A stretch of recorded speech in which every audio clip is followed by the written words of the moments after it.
السلام عليكم، ازيكم يا شباب؟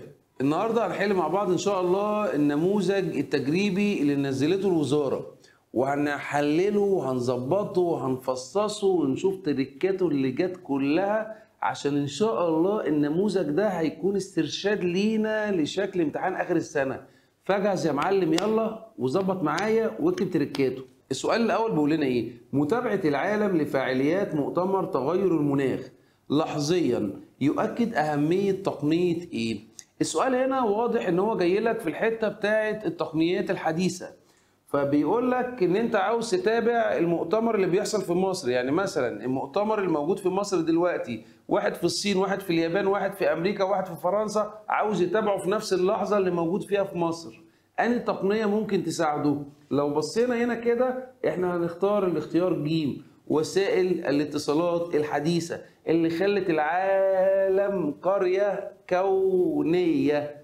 بمعنى حضرتك في ليفربول بيلعب ماتش دلوقتي فين؟ في انجلترا، وحضرتك قاعد في مصر هنا على القهوة اللي تحت وبتقول لي انا عاوز اتفرج على الماتش بتاع ليفربول في نفس اللحظة.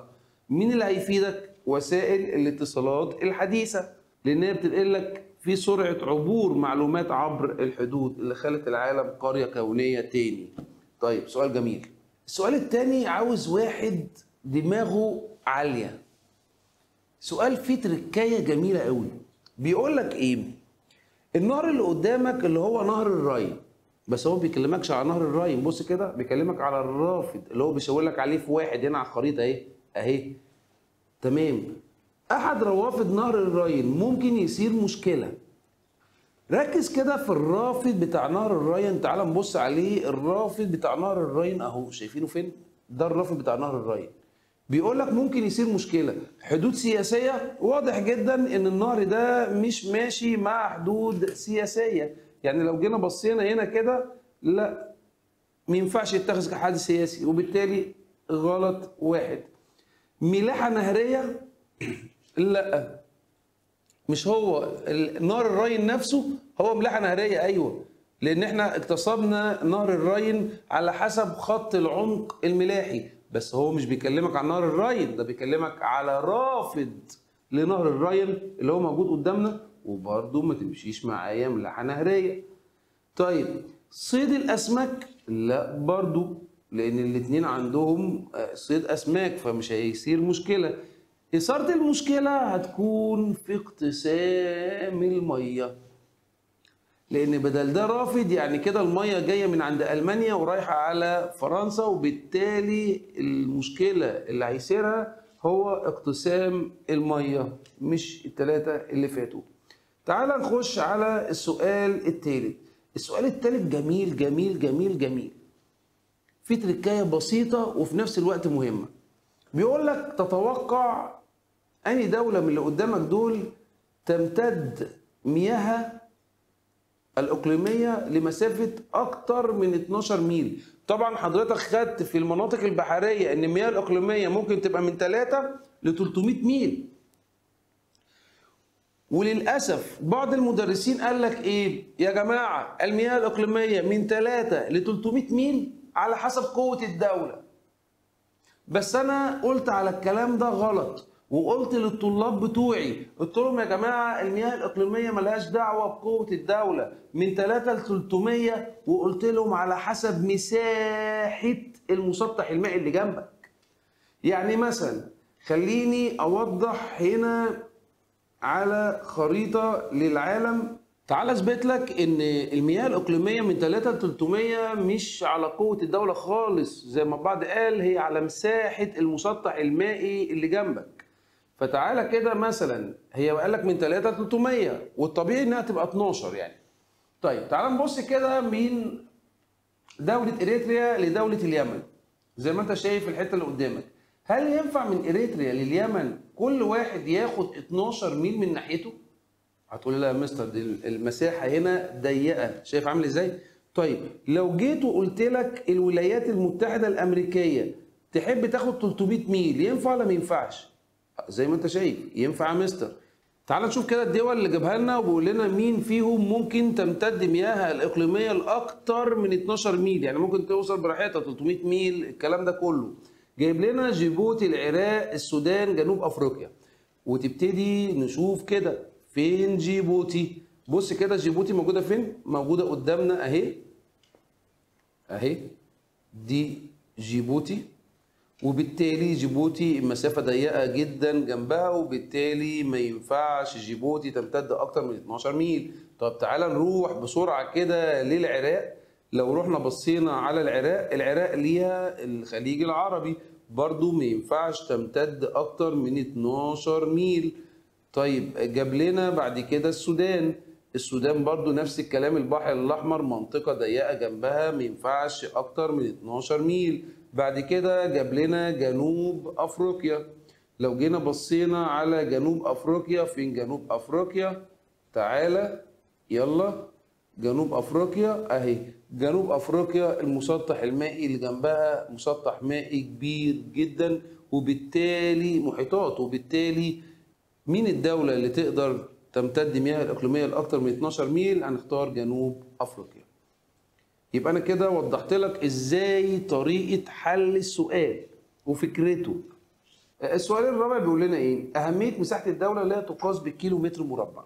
الدولة التي تؤكد صحة العبارة السابقة، يعني مش عشان أنت دولة مساحتك كبيرة تبقى دولة قوية، لا، في شوية عوامل اللي أنت خدتها. ارجع كده لدرس المساحة في المقومات الطبيعية، هتلاقي ان بقول لك في عوامل زي الموارد، عدد السكان، النظم الاقتصاديه، الحاله التكنولوجيه والتعليميه للسكان، والنقطه الخامسه اللي احنا بنتكلم عليها سهوله الاتصال بين اجزاء الدوله.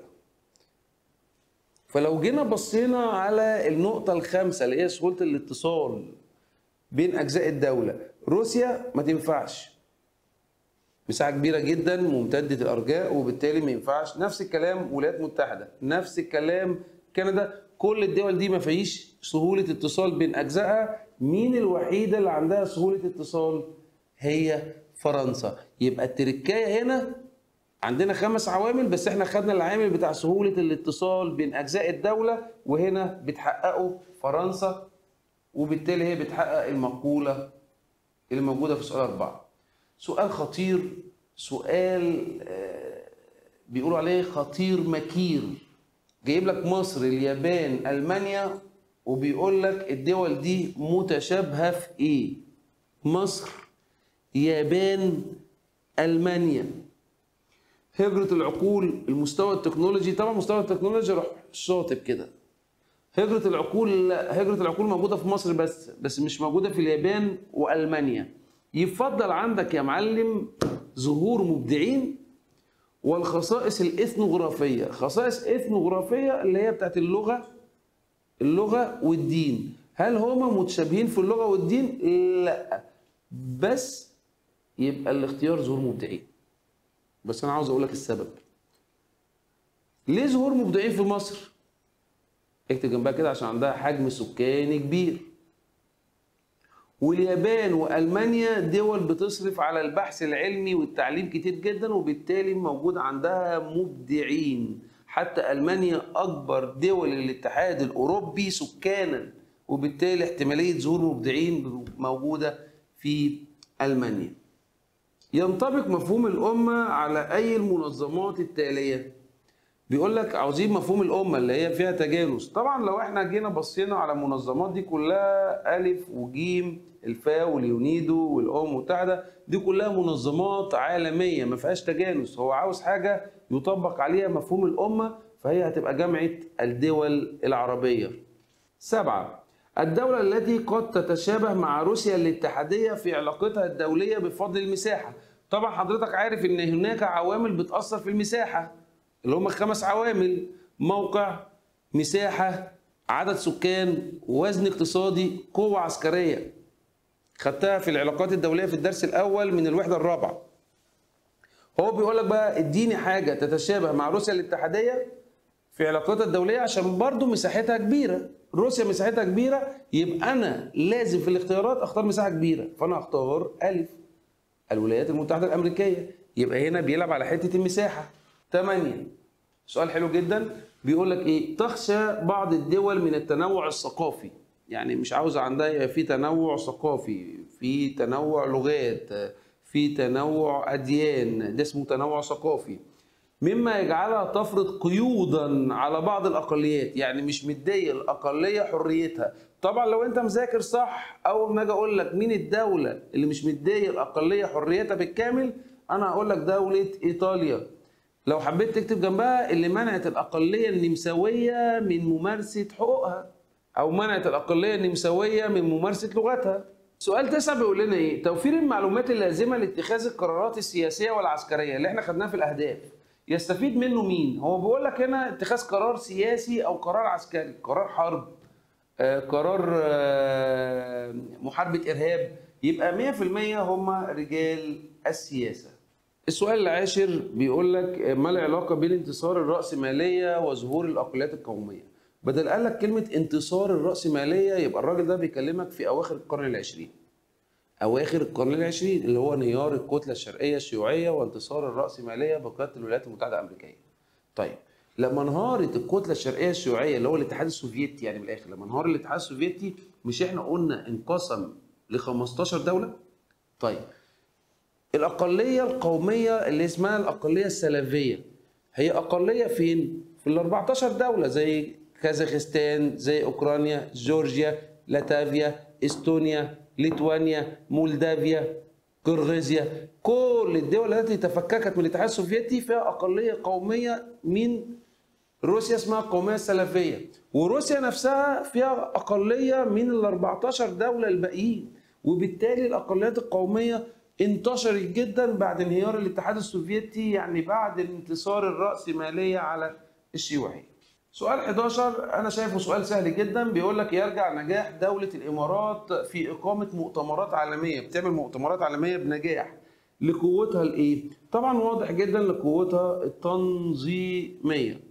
بعد كده سؤال برضو فكرته لذيذة مش بعيدة قوي، بيقول لك جبال طوروس تفصل بين سوريا جنوبا وتركيا شمالا. هي كده اللعبة هنا وكلمة السر في جنوبا وشمالا، وهو ما يتشابه مع الحد الفاصل بين مين ومين. انا هختار فرنسا واسبانيا.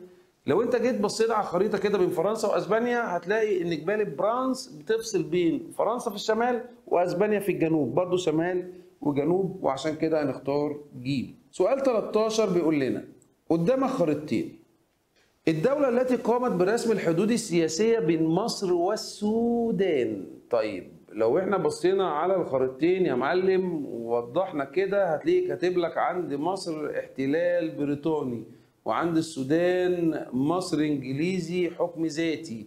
يبقى مين اللي رسم الحدود السياسية في السودان؟ هي انجلترا. تعال نخش على سؤال 14. أحد الجوانب التي تتميز بالتغير المستمر، بس خلي بالك بقول لك بتتغير تغير مستمر، بس بتظهر على خريطة العالم. يعني لما تجيب خريطة العالم كده أو تقارن بين خريطتين تقدر تشوفها. فهل التضاريس؟ لا، لأن خريطة العالم السياسية عليها حدود سياسية بس ودول. طيب هل العامل الديموغرافي السكان؟ لا برضو، ولا ألف ولا جيم. طب هل المناخ؟ لا، هو العامل المورفولوجي اللي هي مساحة الدول وشكل الدول بيتغير. بيتغير لأن في دول بتتفكك فمساحتها وشكلها بيتغير، وبالتالي الجانب ده هو الجانب المورفولوجي. سؤال جميل جدا جدا جدا محتاج منك ترجع للخريطة. بيقول لك ايه؟ حال اعلان تونس خروجها من اتحاد المغرب العربي. تونس هتخرج من اتحاد المغرب العربي، فأن ذلك يعني ايه ده بقى؟ يعني تونس لو خرجت هل هيفقد التكتل المقاوم الجغرافي؟ طبعا حضرتك كلمة مقاوم جغرافي اللي هي الاتصال الأرضي.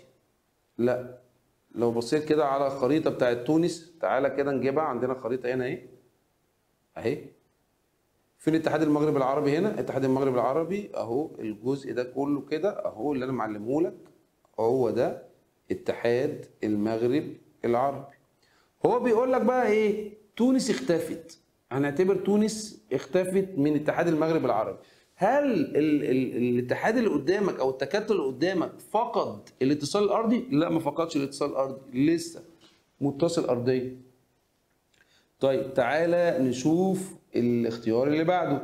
بيقول لنا فقد التكتل بعض الدول المجاورة له خالص.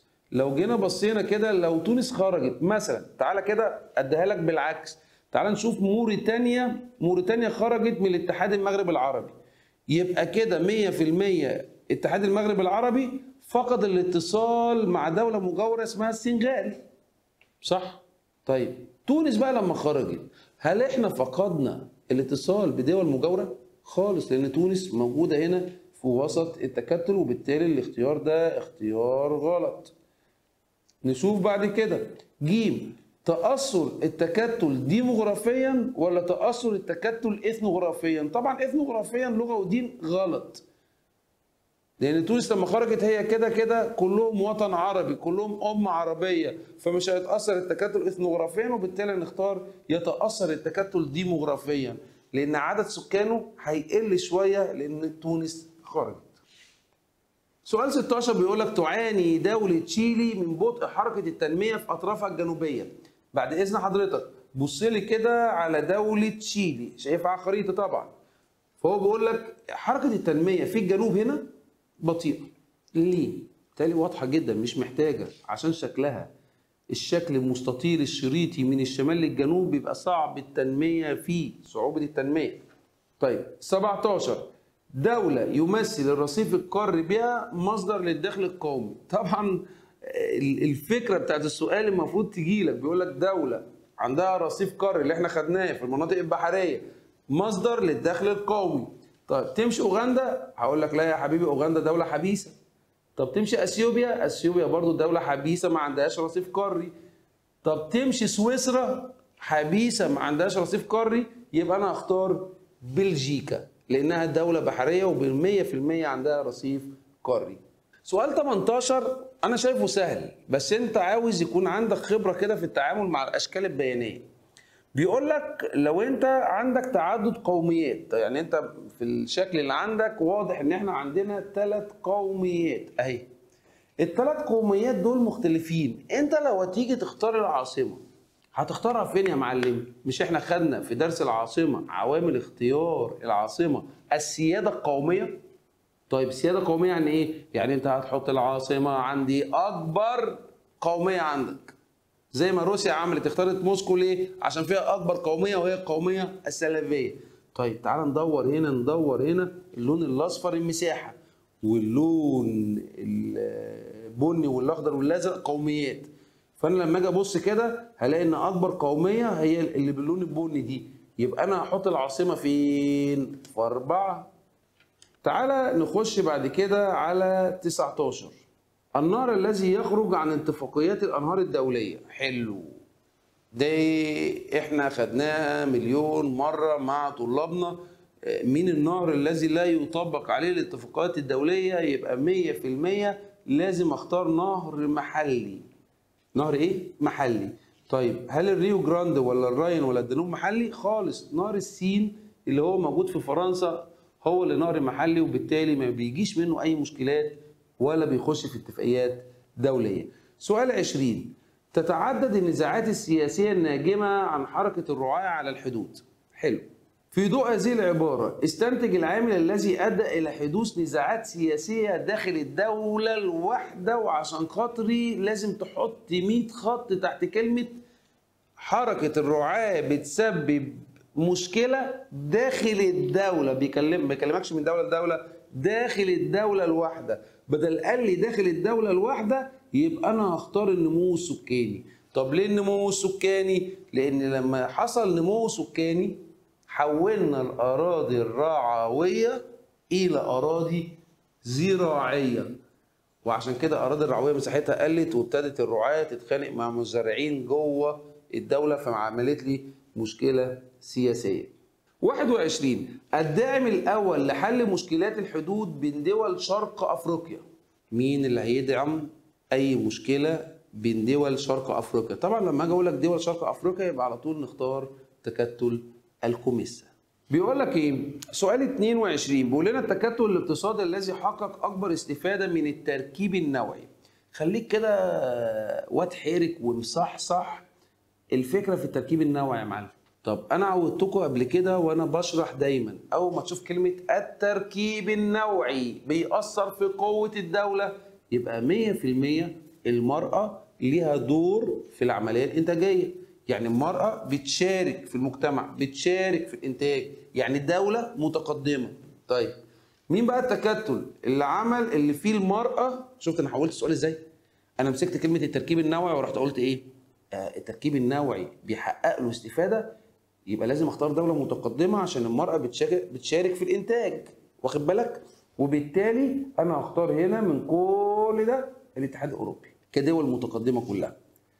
طيب 23 بيقول لك قدامك خريطه، ولاحظ ان دوله سوريا تطل على البحر المتوسط بجبهه ساحليه واحده، وهو ما يتشابه مع دوله مين؟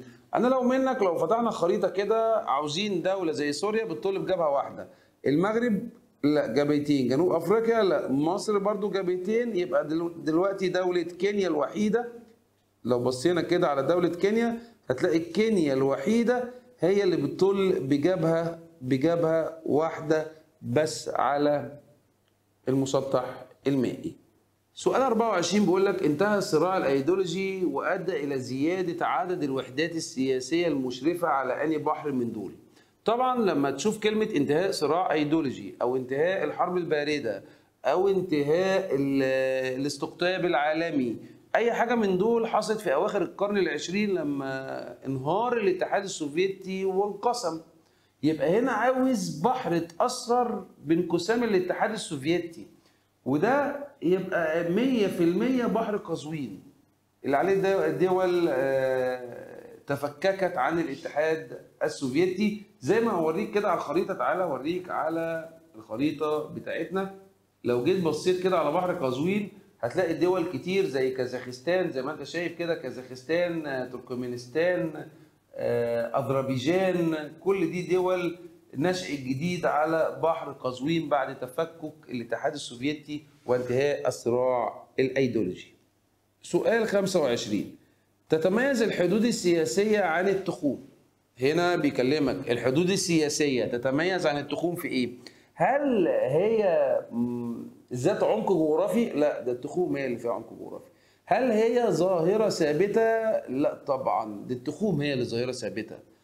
هل هي غنية بالموارد؟ غلط طبعا، التخوم هي اللي غنية بالموارد. لكن مين المناطق الممسوحة؟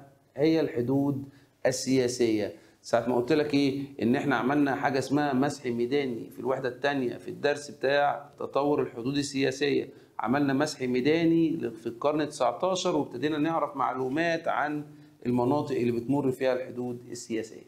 26 بيقول لنا التكتل الاقتصادي، سؤال خطير، سؤال جامد، عاوز طالب بيلعب لعب بالمنهج. التكتل الاقتصادي الذي قد يتخلص من مشكلة اجتماعية عنده في حال رفعنا مستوى رفاهية المواطنين في جنوب شرق آسيا. طبعا الطالب اللهبل هيبتدي يقول لك جنوب شرق اسيا، جنوب شرق اسيا سهل، ايه السؤال السهل ده؟ انا هختار ابيك. اقول لك ستوب، الله يبارك لك، اهدى كده. في تكتل اقتصادي عنده مشكله اجتماعيه ليها علاقه بجنوب شرق اسيا. انا هختار الف مجلس التعاون لدول الخليج. هتقول يا مصر انت مال ده ومال؟ لا يا حبيبي، تعالى كده في المشكلات الاجتماعية ذات البعد السياسي. مش خدنا ان في هجرة غير شرعية؟ ركز معايا عشان خاطري، في هجرة غير شرعية من دول جنوب شرق آسيا رايحة إلى دول الخليج، فبتعمل في دول الخليج مشكلة اجتماعية اللي هو مجلس التعاون لدول الخليج العربي اللي احنا اخترناه. طيب انا دلوقتي لو رفعت المستوى الاقتصادي ورفاهيه المواطنين في جنوب شرق اسيا، هل هيهاجروا هجره غير شرعيه؟ قال لك لا. وبالتالي لو احنا جبنا جنوب شرق اسيا وعملنا رفعنا مستوى رفاهيه المواطنين، ساعتها هتتحل مشكله الهجره غير الشرعيه في التكتل الاقتصادي اللي اسمه مجلس التعاون لدول الخليج العربيه الموجود في جنوب غرب اسيا. سؤال 27 سؤال مقالي بيقول لنا الاتحاد الكونفدرالي نموذج هش للاتحاد المركب اللامركزي. طبعا هي تصنف الدولة كونفدرالية دولة لا مركزية مركبة. ما مصداقية هذه العبارة؟ طبعا العبارة دي صح 100%. ليه؟ لأن أنا عندي دلوقتي الاتحاد الكونفدرالي فيه نقطة ضعف، هو مكون من عدة دول صح؟ اتحدوا مع بعض لتحقيق هدف ما، بس يحق لأي دولة فيهم الانسحاب من الاتحاد وقتما تشاء. طيب لو الدول كتير انسحبت من الاتحاد ممكن الاتحاد ينهار؟ طبعا. فمثلا عندنا مثال، الاتحاد السوفيتي كان دولة كونفدرالية سابقة، ايه اللي حصل له؟ انسحبت منه الدول فانهار. طب مثال احداث جارية، بريطانيا عاوزة تنفصل عن الاتحاد الاوروبي، ينفع؟ طبعا ينفع، لان الاتحاد الاوروبي دولة كونفدرالية، فبريطانيا دلوقتي عاوزة تنفصل عنه. يبقى اجابة السؤال ده ايوه، لان الاتحاد الكونفدرالي او الدولة الكونفدرالية يحق لاي دولة الانفصال عن الاتحاد وقتما تشاء. عندنا مثال سابق الاتحاد السوفيتي، مثال حالي هو الاتحاد الاوروبي اللي انفصلت عنه بريطانيا. سؤال 28 بيقول لك مشكله التخلف فرضها الاستعمار على بعض الدول. المشكله دي مشكله ايه؟ لو انت فتحت كده الكتاب وروح على المشكلات الاقتصاديه هيقول لك ان الاستعمار فرض مشكلات التخلف والفقر والمياه والطاقه على الدول اللي استعمرها، وبالتالي هنختار الاختيار ب. سؤال 29 بيقول لنا للتقنيات الحديثة أثر إيجابي وآخر سلبي للوظيفة الأمنية للحدود السياسية، صح؟ تعالى كده خدناها في درس الحدود السياسية إن إحنا بنستخدم التقنيات الحديثة أيوة عشان نقدر نراقب الحدود السياسية، ودي كده إيجابية إن أنت هتزود قوة المراقبة بتاعتك للحدود السياسية. بس برضو التقنيات الحديثة وتطور وسائل الحرب في مداها وسرعتها وفاعلية تدميرها ده أدى إلى سقوط نظرية الحد الآمن، ما بقاش عندك حد آمن خلاص. وبالتالي النظرية بتاعت أرسطو اللي هو بيقول لك الحدود السياسية اللي لازم تبقى محصنة كمان سقطت. يبقى كده إيجابي في مراقبة الحدود، سلبي بسبب تطور وسائل الحرب في مداها وسرعتها وفاعلية تدميرها، وبالتالي سقطت نظرية الحد الآمن. سؤال 30 أنا شايفه سؤال جميل، بيقول لنا تطور البنية التحتية في أوروبا أثره في نشأة الحدود السياسية، وجايب لك قارة أوروبا. طب ما ماشي، طب ما أنت بتقول لي تطور البنية التحتية في أوروبا أدى إلى نشأة حدود إيه؟ سياسية، والدول اللي جايبها لي كلها دول أوروبية. طيب عارفين التركية فين يا معلم؟ التركية بيقول لك شمال الدنمارك. تعال بص كده على شمال الدنمارك بعد إذن حضرتك، هتلاقي إيه؟ مسطح مائي. هترسم حدود سياسية إزاي؟ طيب تعال نبص كده على غرب النرويج. النرويج ايه؟ غربها مسطح مائي. طيب غرب فرنسا، تعال نروح على فرنسا. فرنسا غربها مسطح مائي. يبقى مين؟ تعال نبص كده على شمال النمسا. شمال النمسا ايوه في حدود سياسيه، وبالتالي الفكره هنا لازم تستخدم خريطه، لازم تهدى كده وتشوف الدنيا ماشيه ازاي. الفكرة هنا ان الثلاثة دول جنبهم مسطحات مائية، لكن شمال النمسا هو اللي فيه حدود سياسية، فانا اخترت شمال النمسا. العالم الذي تناول احد ابعاد المشكلة السكانية، وده على طول هنقول ارسطو، وده انا قلته في برنامج 60 الجغرافيا في الحلقة الاولى في برنامج 60 الجغرافيا، وانا بشرح لك المنهج بتاعك كله في برنامج 60 الجغرافيا، وساعتها قلت لك اكتب التركايه دي ان ارسطو تكلم عن عناصر المشكله السكانيه لما قال لك الموارد والسكان.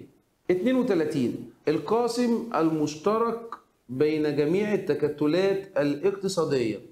حاجه مشتركه بين التكتلات الاقتصاديه اللي احنا خدناها كلها، يا ترى ايه؟ انا شايف من الاختيارات كلها اختلاف النظم السياسيه لدول التكتل. واضح جدا، مثلا عندك الدول الأوروبية، عندك تكتل أبك، تكتل اتحاد المغرب العربي، عندنا تكتل الكوميسا، كله بيعاني من اختلاف النظم السياسية. سؤال 33 ساهمت الجغرافيا السياسية في اقتراح حلول للعديد من المشكلات. هنا نرجع للجزء بتاع الأهداف بتاع الجغرافيا السياسية. لو بصيت على أهداف الجغرافيا السياسية بيقول لك هي حلت مشكلات كتير، وراح جايب لك المثال بتاع طابة في مصر، وجاب لك المثال بتاع الحدود السياسية بعد الحرب العالمية الأولى والثانية، صح كده؟ في أوروبا.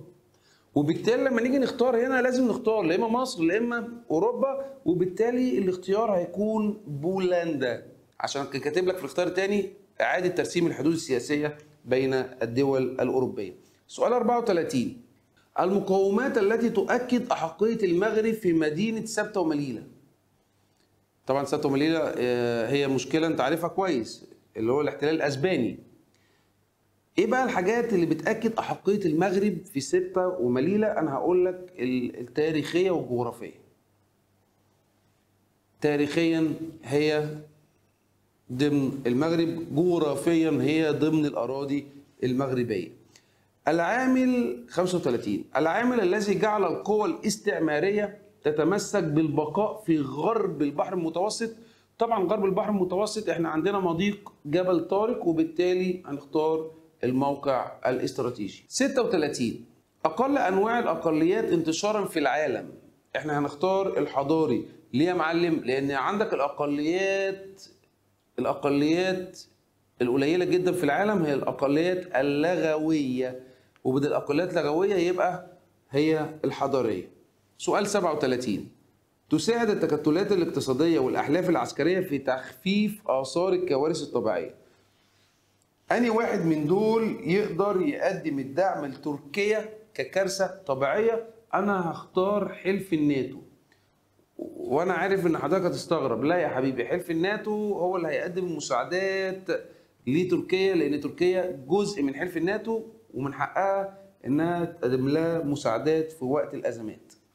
38: في ضوء دراستك للتكتلات الاقتصادية، تستطيع ليبيا أن تستقطب عمالة ماهرة دون الإخلال بالتجانس الإثنوغرافي.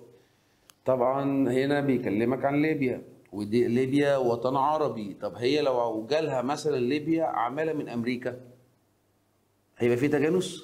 لا، لأن في لغة ودين جاية لهم من غير اللغة والدين بتوعها. طب هي دلوقتي عاوزه تجيب عماله وما تخلش بالتجانس الديموغرافي، يبقى تجيب منين؟ من دوله عربيه، فنختار مين؟ مصر.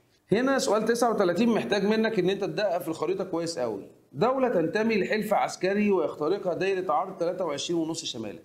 دوله منتميه لحلف عسكري بيخترقها دايره عرض 23.5 شمالا اللي هي مدار 23.5 شمالا اللي هي مدار السرطان. طيب تعال نبص على الخريطه دي كده ونكبرها. مدار السرطان بيمر، طبعا الدول الملونه هي الدول اللي موجوده في احلاف عسكريه، اهو اهي. شايف الحته دي اللي هي مين؟ بنجلاديش اهي، وبالتالي بيمر عليها مدار السرطان، فانا هختار هنا بنجلاديش اللي كانت موجوده في حلف جنوب شرق اسيا. سؤال 40 بيقول لنا: من اهم العوامل التي تساعد على تحقيق الامتزاج الثقافي داخل الدوله. عامل بيساعد على تحقيق الامتزاج الثقافي. على فكرة كلمة امتزاج ثقافي اللي هي التجانس اللي قال عليه رودلف كيلين في مفهوم الجيوبوليتيك كهدف داخل الدولة. التجانس، الوحدة والانسجام.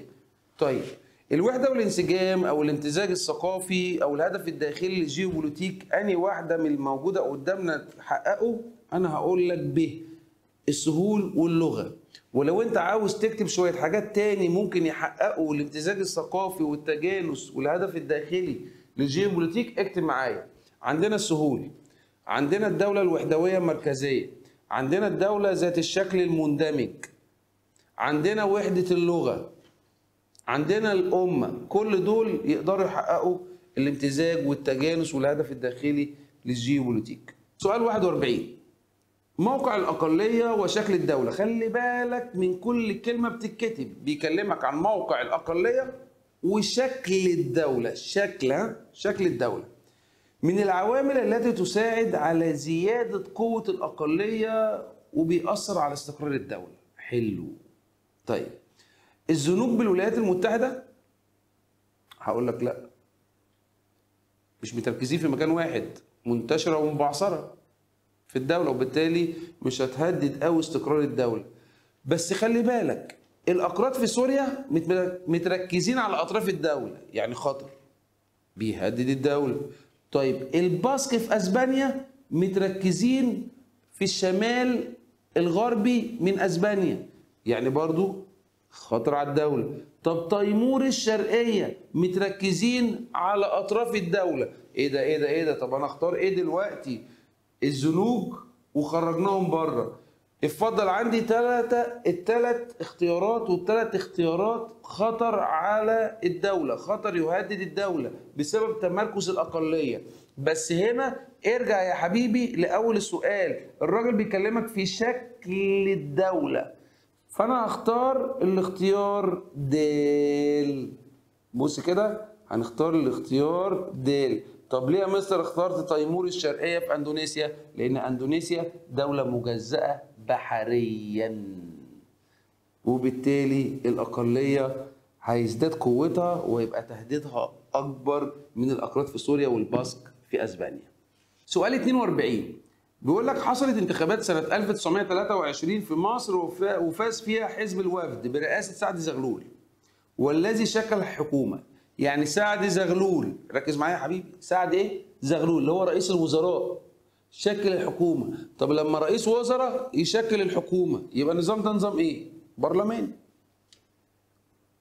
على طول اول ما رئيس الوزراء هو اللي يشكل الحكومة يبقى النظام ده نظام برلماني. تعالى نروح على سؤال 43. سؤال 43 سؤال أنا شايفه سؤال جميل جدا، عاوز منك بتدقق في أقل الحاجات. بيقول لك أكثر الحدود السياسية استقرارا على مر العصور، وجايب لك خريطة قبل الحرب العالمية الأولى وخريطة في عام 2015. وبيقول لك فين الاستقرار، في الربع الشمالي ولا الشمالي الغربي ولا الجنوب الشرقي ولا الجنوب الغربي. أنا طبعا لو جينا هنشطب حاجتين، هنشطب ألف وجيم، ولا الشمال الشرقي، لأن لو بصينا كده على الشمال الشرقي ده متبهدل، انهيار الاتحاد السوفيتي وبهدلة. طب لو بصينا على الجنوب الشرقي عندنا الحتة بتاعت أفريقيا، بتاعت جنوب أفريقيا دي، الحتة دي كلها فيها تغيرات كتير. طيب يفضل عندي الشمال الغربي والجنوب الغربي. انا هختار الجنوب الغربي. هتقولي ليه يا مستر؟ طب ما الشمال الغربي هو نفس الكلام، يعني لو جينا بصينا على الشمال الغربي هتلاقي هو فعلا امريكا الشماليه هنا هي نفس امريكا الشماليه هنا. والله انا اقول لك انت عندك حق يا حبيبي، بس انت في الامتحانات دي لازم تدقق جدا. تعال نبص كده في الشمال الغربي، بص لي على الجزئيه بتاعت شمال امريكا الشماليه. بص الحته دي، بص في هنا ايه؟ كولومبيا، فنزويلا، جيانا. طب تعال نبص على نفس المكان ده وهو موجود في الجزء الشمالي الغربي. بص جيانا اتقسمت لايه؟ وبالتالي مين الاكثر استقرارا؟ انا هختار الجنوب الغربي هو الاكثر استقرارا على مر العصور. سؤال 44 طبعا بيكلمك في النظام السياسي في صورته المؤسسيه، ان انت عندك في منهجك النظام السياسي في الصوره المؤسسيه والنظام السياسي في الصوره الاجتماعيه. طيب النظام السياسي في الصوره المؤسسيه يبقى هو عاوز حاجه خاصه بالسلطه التنفيذيه تشريعيه قضائيه. تنفيذيه تشريعيه قضائيه، ده الشكل المؤسسي. طيب نختار ايه هنا؟ نختار ب اللي هو التصديق على المعاهدات الدولية، ده شكل النظام السياسي في صورته المؤسسية. لو كان قال لك صورة اجتماعية كنت ممكن اختار حاجة عن التعليم، حاجة عن الصحة، حاجة عن الأمن، لكن صورة مؤسسية لازم تختار حاجة خاصة بالسلطة التنفيذية أو التشريعية أو القضائية. فهنا التصديق على المعاهدات كسلطة تنفيذية هي المسؤولة. 45 بيقول لك صوتك أمانة، فاحرص دائما على المشاركة في الانتخابات على كافة المستويات في ضوء العبارة السابقة، فإن التطبيق العملي لتلك العبارة يظهر فيه. التطبيق العملي بيقول لك صوتك أمانة، يعني التطبيق العملي إن أنت تنزل وتدلي بصوتك. يبقى أنا هختار هنا إجراء الانتخابات، لأن أنا لما أجري الانتخابات حضرتك هتنزل بشكل عملي وتدلي بصوتك، وهنا يبقى أنت حققت صوتك أمانة. سؤال 46 سؤال مقالي بيقول لنا ما العلاقة بين الحروب العالمية ونشأة المنظمات الدولية؟ طبعا سؤال سهل جدا، لأن بعد الحرب العالمية الأولى هتكتب كده، بعد الحرب العالمية الأولى عملنا مؤتمر الصلح بباريس اللي أسسنا فيه عصبة الأمم. طيب وبعد الحرب العالمية الثانية عملنا مؤتمر سان فرانسيسكو اللي أسسنا فيه الأمم المتحدة. 47 بيقول لك وضع علامات الحدود على طول الحدود السياسية، لما تيجي كده على الحد السياسي بينك وبين دولة تانية وتضع علامات الحدود. الكلام ده بيعبر عن أحد وظائف الحدود. أنا هختار طبعا الفصل بين الدول، لأن الباقي ده كله في المرحلة الرابعة من تخطيط الحدود السياسية. سؤال 48 بيقول لك كان النزاع بين دولتي السودان وتشاد. هنا بيشوفك انت مركز ولا الدنيا تايهه منك. بيكلمك في السودان وبيكلمك في تشاد، يعني بيكلمك في اقليم السافانا، يعني بيكلمك في حركه الرعاة. وحركه الرعاة تصنف مشكلات اجتماعيه ولا اقتصاديه ولا حدود سياسيه؟ هقول لك حدود سياسيه على طول. من المشكلات السياسيه حركه الرعاة. يبقى انا جبت التركايه لانه بيكلمني عن السودان وتشاد، يعني بيكلمني عن اقليم السافانا، يعني بيكلمني على مشكله حركه الرعاة اللي هي مشكله سياسيه. سؤال 49 بيقول لنا الدول التي استفادت من تدويل مشكلاتها الاقتصاديه، وهنا هحط تحت كلمه مشكلاتها الاقتصاديه 100 خط. هي مين الدول اللي احنا خدناها بتعاني من مشكلات اقتصاديه؟ مياه وطاقه. وبيقول لك استفادت يبقى تونس يا معلم، لما اختلفت مع ليبيا وراحت لمحكمة العدل الدولية وحكمت لها بالرصيف القاري وبقى ليها مياه إقليمية ورصيف قاري واستفادت بالثروات. يبقى هنا الراجل ده بيتكلم عن تونس، يبقى لازم تترجم السؤال الأول. طيب بدل تونس يبقى هنختار جنوب البحر المتوسط، لأن تونس موجودة في جنوب البحر المتوسط. السؤال الأخير سؤال 50 بيقول لنا في جايب لنا خريطة ومحدد لنا عليها مناطق وبيقول لنا أنهي منطقة ممكن تبقى مادة خام لصناعة إطارات السيارات. إطارات السيارات يعني مطاط، والمطاط ده موجود في الغابات الاستوائية، وبالتالي يبقى هنختار ب اللي هي منطقة رقم 2 اللي هي تبقى غابات إيه؟ استوائية. كده يبقى حللت معاك الامتحان التجريبي وطلعت لك كل الأفكار الموجودة فيه واحدة واحدة، وإن شاء الله إحنا عندنا أفكار أكتر وأكتر. تابعونا على قناة اليوتيوب بتاعتنا في برنامج 60 الجغرافيا اللي بنمسك فيه المنهج على نواتج تعلم وبنحلل ناتج وبنطلع التركات عشان نخليه كواد جامد في الجغرافيا بإذن الله. السلام عليكم.